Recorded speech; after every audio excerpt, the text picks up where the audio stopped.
여러분, 저는 오늘 여러분과 상식적인 것에 대해서 좀 나누고자 합니다. 상식적이다라는 말을 많이 들어보셨죠? 상식이 무엇이냐? 일반적인 사람이 다 가지고 있거나 가지고 있어야만 하는 지식, 생각, 판단력, 이것을 상식이라고 합니다. 그래서 우리는 무엇을 하든지 그 분야에 관련된 상식을 가진 상식적인 사람이 되어야 합니다. 공부를 하는 사람도 마찬가지고요. 사업을 하는 사람도 마찬가지고, 운동을 하는 사람이건 음악을 하는 사람이건 어떤 분야건 상관없습니다. 반드시 먼저는 그 분야에 관련된 상식을 가진 사람이 되어야 그 분야에서 성공할 수 있는 것이죠. 이것이 상식입니다. 여러분, 인간관계에서도 마찬가지입니다. 우리는 다 상식적인 사람과 함께하고 싶어 하죠. 받았으면 줄 줄도 아는 상식이 있는 사람, 또 받았으면 감사를 표현할 줄도 아는 상식이 있는 사람, 매너가 있고 배려할 줄 아는 사람, 잘못했으면 잘못을 인정하고 사과할 줄 아는 그런 상식이 있는 사람, 이런 좋은 인간관계에 대한 상식을 가진 사람과 함께할 때 우리는 편안하고 행복감을 느끼게 됩니다. 반면에 비상식적인 사람과 인간관계 맺고 싶어하는 사람은 아무도 없을 것입니다. 그렇다면 신앙생활은 여러분 어떨까요? 신앙생활도 예외는 없습니다. 신앙의 상식을 가진 사람, 즉 상식적인 신앙인이 되어야 합니다. 그래야 성공하는 신앙생활을 할 수 있기 때문입니다. 여러분, 그렇다면 신앙의 상식은 무엇일까요? 하나님의 말씀입니다. 그래서 하나님께서 우리에게 주신 말씀을 바로 알고 그 말씀을 살아내는 사람이 바로 상식적인 신앙인입니다. 여러분은 상식적인 신앙인인가요? 오늘 좀 곰곰이 돌아보는 시간을 가졌으면 좋겠습니다. 그런데 신앙의 상식은 좀 특별합니다. 왜냐하면 신앙의 상식은 세상에서 요구하는 상식과 다를 때가 많기 때문이에요. 세상에서 요구하는 상식과 신앙의 상식, 즉 하나님의 말씀은 서로 상충될 때가 있습니다. 예를 들어 볼까요? 세상에서 나를 힘들게 하는 원수에 대해서 어떻게 대처하라 가르치죠? 보통은 내가 받은 피해에 대한 상응한 대가를 돌려주라고 우리는 배웁니다. 그런데 원수를 대하는 신앙의 상식은 무엇이죠? 용서입니다. 그리고 사랑이에요.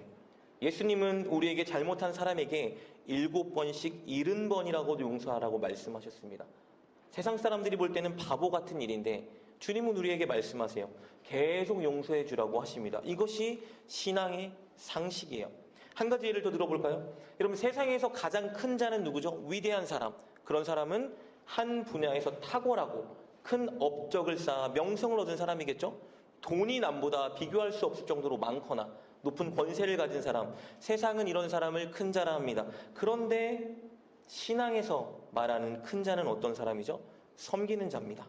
낮은 자, 겸손히 남을 섬기고 높여줄 수 있는 사람. 예수님은 그래서 제자들의 발을 닦아주셨고요. 그들에게 종처럼 섬기는 자가 되라고 말씀하셨습니다. 이렇게 신앙의 상식과 세상이 주장하는 상식은 상충될 때가 있습니다. 여기서 신앙의 상식을 택하는 사람, 하나님의 말씀이 요구하는 것을 택하여 순종하는 사람, 그 사람이 바로 상식적인 신앙인인 것입니다. 이 사람이 반드시 성공하고 승리하게 될 신앙인입니다. 사랑하는 여러분, 늘 상식적인 신앙인이 되기 위해 노력하는 저와 여러분 될 수 있기를 주님의 이름으로 축복합니다. 오늘 우리가 살펴볼 본문은 세상의 관점으로 볼 때는 정말 비상식적인 일을 요구받은 이스라엘의 모습을 보여줍니다.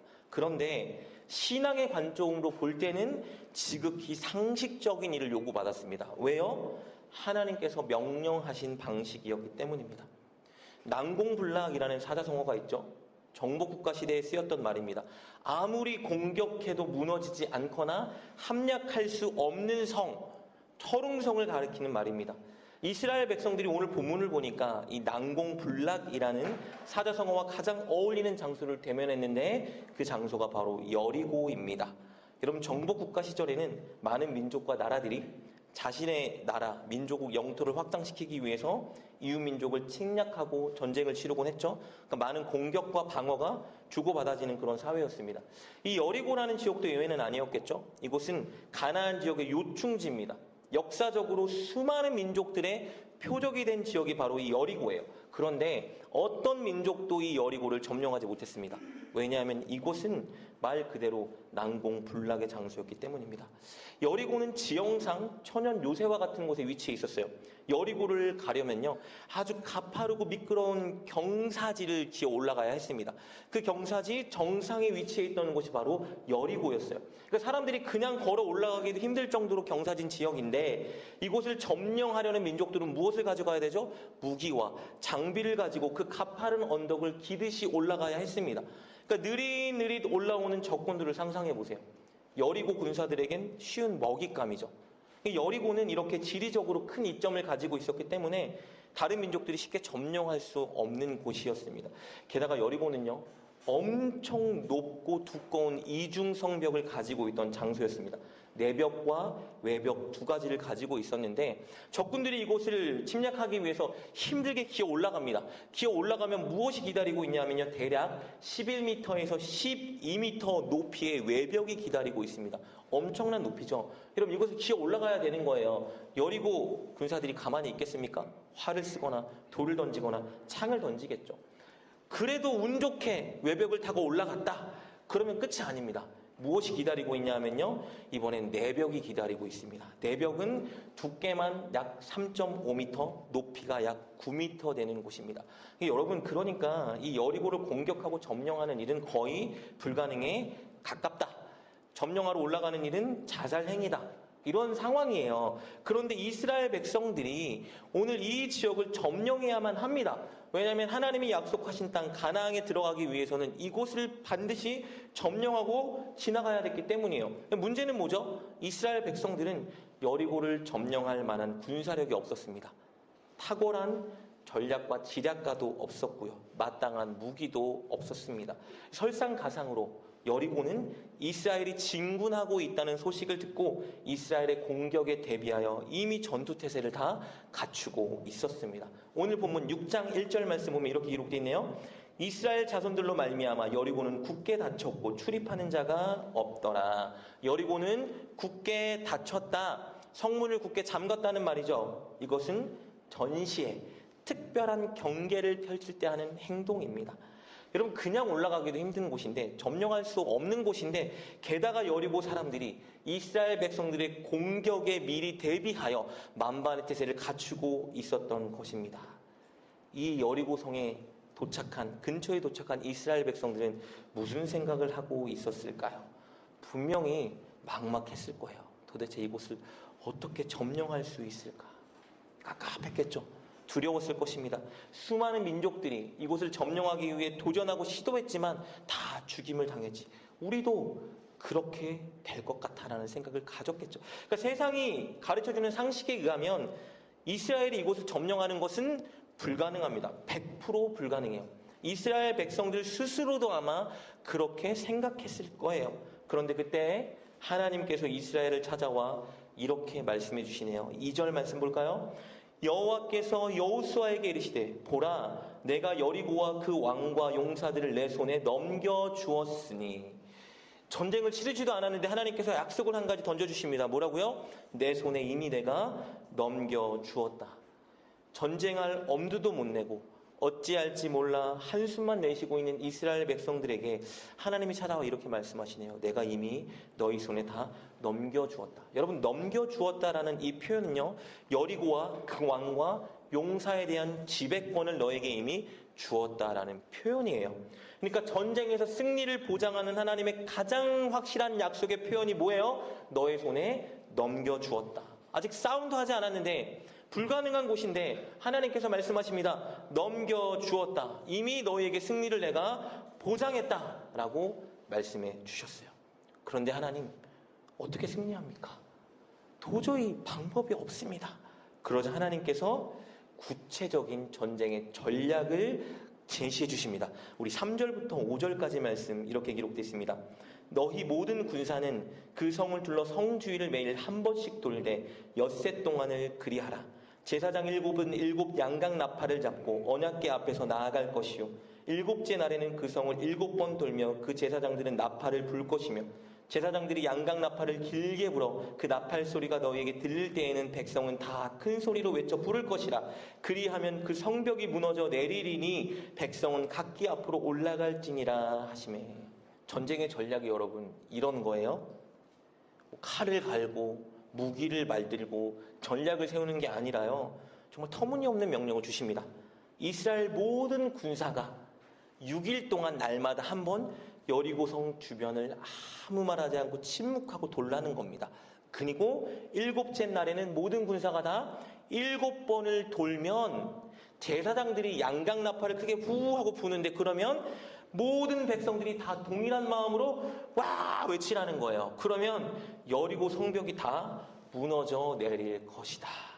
여러분, 이런 전략이 세상에 어디 있습니까? 아마 역사상 모든 민족의 전쟁 전략을 분석해 봤을 때 가장 터무니없고 어리석어 보이는 전략이 오늘 하나님이 말씀해 주신 이 전략입니다. 진짜 비상식적인 전략이죠. 그러니까 세상 사람들이 볼 때는 정말 비상식적인 전략이에요. 이거 따라하면 바보 멍청이 되는 거예요. 그런데 신앙의 눈으로 보면 이것은 비상식적인 것이 아니라 상식적인 일이에요.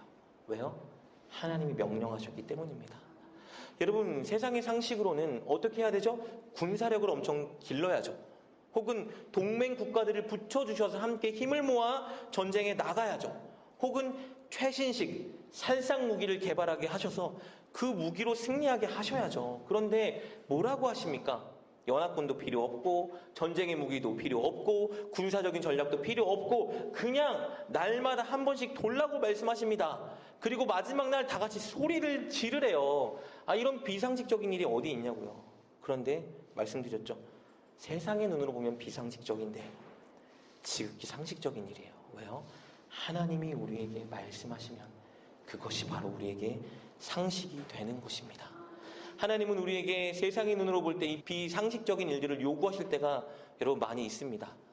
아까 말씀드린 것처럼 원수를 사랑하라, 잘못하는 사람을 용서하라, 큰 자가 되고 싶은데 섬기는 자가 되라. 여러분, 이게 상식적인 일입니까? 전혀 상식적이지 않은 일이죠. 왜 이런 것을 요구하실까? 왜냐하면 하나님이 요구하시는 말씀에 순종할 때 우리는 그때 무엇을 발견하게 되냐면요, 하나님이 하시는구나를 발견하게 됩니다. 내 힘으로 하는 게 아니라, 내 지식으로 하는 게 아니라 하나님이 하시는구나를 발견하고 인정하게 되는 거예요. 그래서 하나님을 더욱 의지하게 되는 것입니다.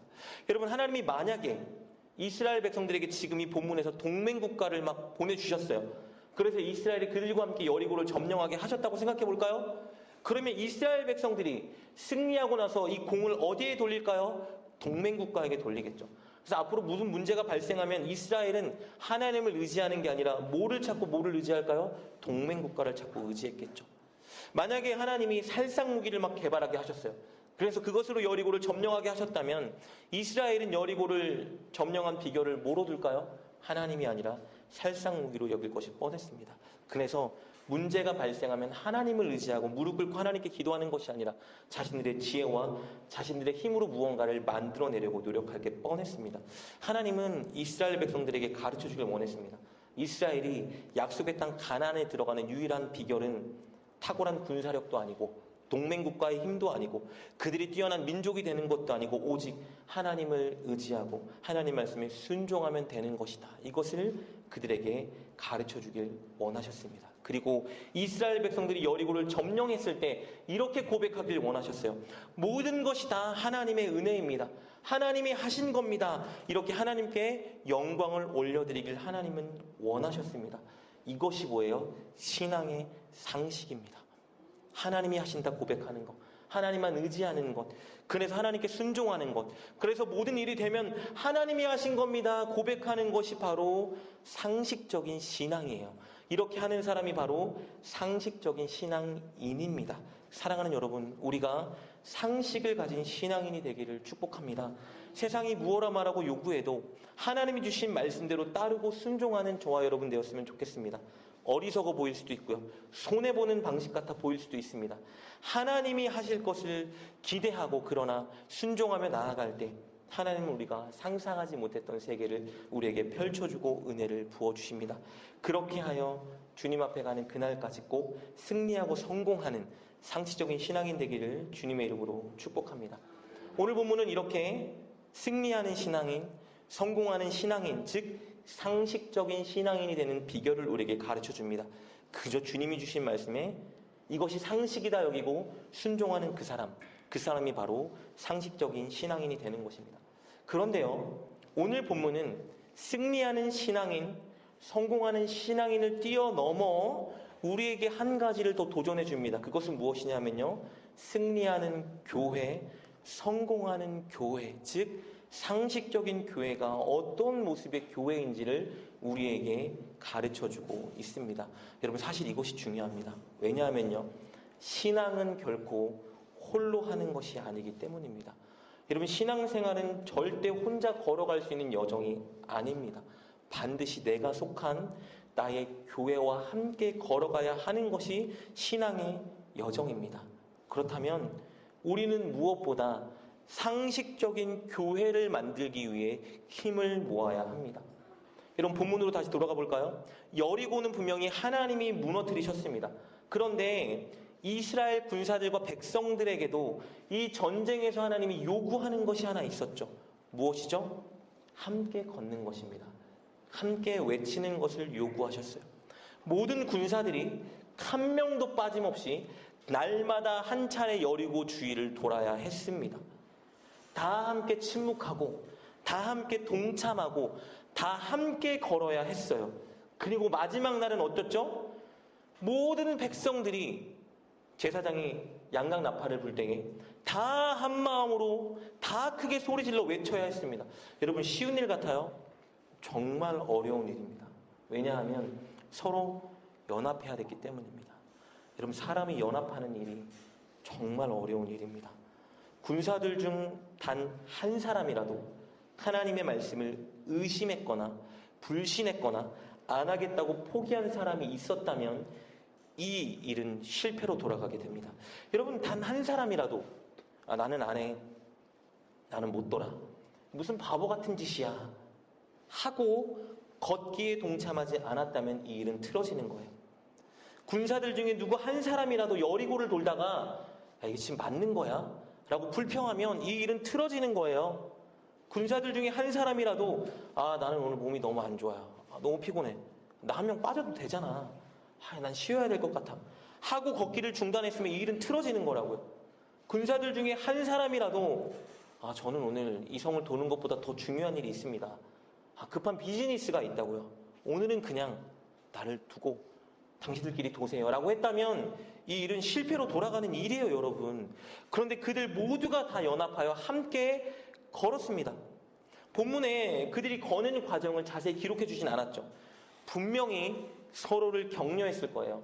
서로를 권면했겠죠. 돌아야 돼. 의심이 가도 함께 하자. 야, 피곤해도 같이 가자. 7일이잖아. 하나님이 명령하셨으니까 함께 해야지. 권면하고 잡아주고 여러분 붙잡아주고 이런 사람이 있었겠죠. 그렇기 때문에 모든 사람들이 결국은 다 함께 돌 수 있었던 것입니다. 백성들은 어땠죠? 7째 날 7번 돌면 소리를 지르래. 야, 이게 지금 말이 되는 거야? 난 못해. 이러면 끝나는 일이에요. 그런데 다 함께 제사장이 7 양각 나팔을 불 때에 모든 백성들이 한 마음으로 소리를 질렀습니다. 여러분, 저는 여리고가 무너진 것보다 더 큰 기적은 무엇이냐면요, 바로 이거예요. 함께 연합해서 다 같이 돈 거, 함께 연합해서 다 같이 소리 지르는 것. 분명히 의심하는 사람도 있었을 것이고, 분명히 지체하는 사람도 있었을 것이고, 분명히 주저하는 사람도 있었을 것인데 이들이 다 함께 연합하고 함께 외쳤다는 것입니다. 이것이 하나님이 교회에 요구하시는 일입니다. 여러분, 하나님은 교회가 행복하길 원하세요. 하나님은 교회가 승리하고 부흥되길 원하십니다. 하나님이 어찌 당신의 교회가 부흥되길 원치 않으시겠습니까? 하나님은 우리 교회들이 세상의 빛과 소금이 되길 너무나 원하십니다. 우리가 원하는 것보다 하나님이 더 원하세요. 그런데 이 일은 우리 힘으로 할 수가 없어요. 하나님이 하셔야 됩니다. 하나님이 해야 되는 영역이에요. 아무리 날고기는 사람이 뭘 노력해도 교회의 부흥은 하나님이 하셔야 되는 거예요. 하나님이 너무 원하신다고요. 그런데 하나님이 하시는데 우리에게 요구하시는 것이 하나 있어요. 무엇일까요? 연합이에요, 여러분. 이스라엘 백성들이 다 함께 걷고 다 함께 외쳤던 그 일을 하나님은 교회에 요구하고 계십니다. 함께 걷기를 원하세요. 함께 외치기를 원하십니다. 이것이 바로 상식적인 교회, 승리하는 교회, 부흥하는 교회의 비결입니다. 교회가 연합하지 않으면 다 끝납니다. 아무리 이 자리에 나와서 여러분 수많은 사람들이 하나님을 예배해도 연합하지 못하는 교회는 끝이에요. 연합하지 못하는 교회는 승리하지 못합니다. 연합하지 못하면 절대 부흥되지 않습니다. 하나님이 우리에게 요구하시는 건 연합이에요.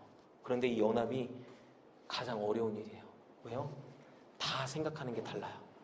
다 경험하는 게 달라요. 누구는 소리내서 기도한다. 누구는 얌전히 기도해야 된다. 누구는 열심히 해야 된다. 누구는 열심히 할 필요가 없다. 누구는 이렇게 해야 된다. 누구는 저렇게 해야 된다. 다 자기만의 생각이 있어요. 다 자기만의 경험이 있어요. 다 자신만의 하나님이 있어요. 이런 다른 사람들이 다 모였는데 어떻게 연합합니까? 이게 기적 같은 일인 거예요. 그런데 하나님은 우리에게 요구하세요. 교회가 연합해야 된다라고 말씀하십니다. 여러분, 예수님이 십자가에 달리기 전에 겟세마네 기도 전에 요한복음 17장을 보면요, 마지막 대제사장적인 기도라는 것이 있어요. 거기서 예수님이 계속 하셨던, 하나님께 하셨던 기도가 뭐냐면 연합이었어요. 하나님 아버지, 내 제자들이 서로 연합하게 하여 주시옵소서. 하나님, 나중에 태동할 교회가 제발 부디 우리처럼 연합하는 교회가 되게 하여 주십시오. 하나님의 꿈은 연합이에요. 주님의 소원은 연합이었습니다. 제자들이 연합하는 것이 주님의 소원이었고요. 지금도 동일하게 하나님의 소원은 우리 교회가 다 연합하는 일입니다. 그런데 너무 어려워요. 다 생각이 달라요. 다 방식이 다르고 다 자기가 옳다고 주장하는 것이 다르기 때문입니다. 그런데 어떡합니까? 하나님은 우리에게 연합을 이루라 말씀하십니다. 어떻게 연합할 수 있을까요? 그럼 짧게 세 가지를 나누고 마치고자 합니다. 첫째, 우리는요, 서로 한 운명 공동체라는 것을 인정해야 합니다. 여러분이 교회에 발을 디딘 그 순간, 여러분 분명히 아셔야 됩니다. 이 교회에서 신앙생활 하겠다고 결정한 순간 여러분은 이 교회와 한 운명 공동체가 된 것이에요. 발을 뺄 수가 없어요. 혼자 할 수 있는 일이 아닙니다. 여러분 다 마음에 안 들어도 모든 사람들이 나와 같은 운명을 걸어가야 되는 한 공동체다라는 인식을 가지셔야 돼요. 절대 나만 잘 되고 나만 승리하는 것 없습니다. 함께 잘 되고 함께 승리해야 돼요. 이게 하나님이 우리에게 요구하시는 명령인 것입니다. 주님은 예수님을 구심점으로 모인 너무나 다른 우리에게 한 교회가 되라고 말씀하십니다. 나이도 다르고 직업도 다르고 성별도 다르고 신앙의 경험도 다르고 주관도 다르고 원하는 것도 다른데 하나님이 우리를 이렇게 모으셨어요. 그리고 우리에게 하나 되라고 말씀하십니다. 왜냐하면 우리가 주님의 한 몸이라고 말씀하시기 때문입니다. 고린도전서 12장 25절, 27절 말씀을 보면 이렇게 기록되는데 제가 읽어볼게요. 이렇게 기록되어 있습니다. 몸 가운데서 분쟁이 없고 오직 여러 지체가 서로 같이 돌보게 하셨느니라. 만일 한 지체가 고통을 받으면 모든 지체가 함께 고통을 받고 한 지체가 영광을 얻으면 모든 지체가 함께 즐거워하느니라. 너희는 그리스도의 몸이요 지체의 각 부분이라. 바울이 말합니다. 교회는 그리스도의 몸을 이루는 한 운명 공동체라고 바울이 말하고 있어요. 그래서 바울이 뭐라고 말해요? 교회 안에 분쟁이 없어야 된다라고 말합니다. 늘 서로 돌아보기 위해서, 돌보기 위해서 노력해야 된다고 말해요. 누군가 고통을 받고 있으면 모두가 고통을 받아야 된다라고 말하고 있고요. 누군가 영광을 받는 기쁜 일이 있으면 모두가 다 함께 기뻐해야 된다고 주장하고 있어요. 이것이 주님이 교회에 요구하고 바라는 소원입니다. 전도하고 그래서 숫자가 많아지고 교회가 커지는 건 나중 문제예요. 먼저는 교회 안에 있는 한 사람 한 사람이 나와 한 운명 공동체인 것을 인정하고 아끼고 용납하고 섬기고 사랑하는 그 자리에 서야 하는 겁니다. 이스라엘 백성들이 여리고를 어떻게 점령했죠? 각자 뛰어나게 무언가를 준비했나요? 아니에요. 서로가 우리 한 운명 공동체에 함께 걸어야 돼, 함께 외쳐야 돼를 인식했어요. 싫어도 피곤해도 의심이 생겨도 격려하고 겉면하고 손잡고 함께 걸었다고요. 그리고 함께 목소리를 외쳤습니다. 그때 여리고가 무너져 내렸습니다. 우리가 서로 한 몸이요 한 운명 공동체라는 것을 인정하고 연합하기 위해서 노력할 때 우리는 하나님께서 우리를 위해 준비한 그 행복, 승리, 부흥을 맛보게 될 것입니다. 사랑하는 여러분, 한 사람 한 사람을 나와 한 운명 공동체라 여기시고 여러분 연합하기 위해서 서로를 돌보기 위해서 노력하는 저와 여러분 되시길 주님의 이름으로 축복합니다. 그리고 우리가 연합하기 위해서 해야 될 두 번째 일은 무엇이냐면요, 하나님이 주신 말씀에 함께 순종하기 위해 서로를 돕고 노력해야 됩니다. 여러분, 이스라엘 백성들에게 한 가지 명령 주셨어요. 뭐 주셨죠? 여리고를 같이 돌아라, 이 한 말씀 주셨다고요. 이 이스라엘 백성들이 한 말씀 붙들고 함께하기 위해 노력하지 않았습니까? 우리도 교회도 한 말씀을 붙들고 함께 노력해야 돼요. 여러분, 하나님이 우리에게 주시는 한 가지 말씀이 무엇이죠? 바로 이 주일날 설교 시간에 목사를 통해 주시는 여러분의 주일 말씀 설교입니다. 물론 여러분이 생각할 때 목사가 변질됐고 목사가 하나님 말씀에 바로 서 있지 않고 목사는 신뢰하지 못할 것 같고 여러분에게 상처를 많이 준 목사도 있을 수 있어요. 그런데요, 제가 부교육자 생활을 한 15년 하고 담임 목사가 되어 생활을 하면서 느끼고 깨달은 진리는 무엇이냐면요, 교회를 가장 사랑하고 성도를 가장 사랑하는 사람은 담임 목사입니다. 어떤 성도도 어떤 부교육자도 담임 목사만큼 교회를 사랑하고 성도를 사랑할 수가 없어요. 저는 제가 부교육자 때 제가 그런 사람인 줄 알았는데 담임 목사가 되니까 아니에요. 담임 목사님만큼 성도를 사랑하고 성도를 위해 기도할 수 있는 사람은 없습니다. 저는 날마다 새벽에 성도들을 위해서 기도해요. 날마다 성도가 잘못될까 염려하고요. 날마다 성도에게 말은 안 하지만 성도의 영적인 상태를 살피고 혼자 고민 많이 합니다. 성도가 저를 찾으면 여러분, 저는 아무리 바빠도 성도를 위해 시간 내서 성도를 만나고 모든 걸 포기할 준비가 되어 있습니다. 제가 특별하고 선하고 좋은 목사여서가 아니에요. 담임 목사는 원래 다 이런 거예요. 물론 제 말에 동의하지 못하는 분이 계실 거예요. 그런데 분명히 정상적인 목사는 다 이렇습니다. 여러분, 말씀을 준비할 때요, 그냥 준비하지 않습니다. 진짜 교회를 아끼고 성도를 사랑하는 마음으로 말씀을 준비해요. 그래서 하나님은 그런 목사를 통해서 교회 공동체원에게 말씀을 주십니다. 그렇다면 우리가 주일에 설교를 통해 전해 들은 말씀은 하나님이 나 혼자 지키면 된다, 나는 아니고 저 사람이 지키면 된다, 이런 말씀이 아닌 거예요. 우리 다 함께 붙들고 한 주간 살아가기 위해 애써야 되는 말씀인 것입니다. 우리가 서로 이 말씀에 순종하기 위해 다 함께 노력해야 돼요. 누구는 하고 누구는 안 하고 이 말씀 나에겐 포함 안 되고 저 사람에게 주는 말씀에 이런 게 없습니다. 다 우리에게 주는 말씀이에요. 다 함께 힘을 모아 이 말씀에 순종하기 위해 노력해야 하는 것입니다. 이스라엘 군사들이 나는 바빠서요, 나는 몸이 안 좋아서요, 나는 못해요, 나는 의심이 가서 안 할래요, 이랬으면 여리고는 무너지지 않았습니다. 다 함께 그냥 간 거예요. 연합해서. 마찬가지입니다. 여러분, 주일날 설교를 통해 들은 말씀 있으면 다 함께 순종하고 실천하기 위해 서로 돕고 노력해야 되는 거예요. 그래서 예배가 끝나면 뭐 해야 되는 거예요? 말씀을 가지고 좀 나눠야 되는 겁니다. 세상역이면 하다 끝나는 게 아니라 오늘 주신 말씀을 어떻게 살아낼지 서로 나누고, 오늘 주신 말씀 속에 나의 연약한 모습은 무엇인지 서로 나누고, 내가 이렇게 한 주간 살아갈 수 있도록 나를 위해 이렇게 기도해 주세요, 기도 부탁하고 서로 기도하는 그런 한 주간의 삶을 살다가 주일날 함께 모이는 거예요. 그런 교회가 상식적인 교회, 승리하는 교회가 될 수 있는 것입니다. 사랑하는 여러분, 들은 말씀대로 한 주간 순종하기 위해서 서로 말씀을 나누시고 서로 격려하시고 서로 권면하고 서로 기도해주는 아름다운 공동체, 바로 우리 교회가 될 수 있기를 주님의 이름으로 축복합니다. 그리고 끝으로 이제 마지막으로 연합하기 위해 우리가 세 번째 해야 될 일이 있습니다. 그것은 무엇이냐 하면 저와 여러분 안에 연합을 막고 방해하고 있는 여리고를 무너뜨려야 합니다.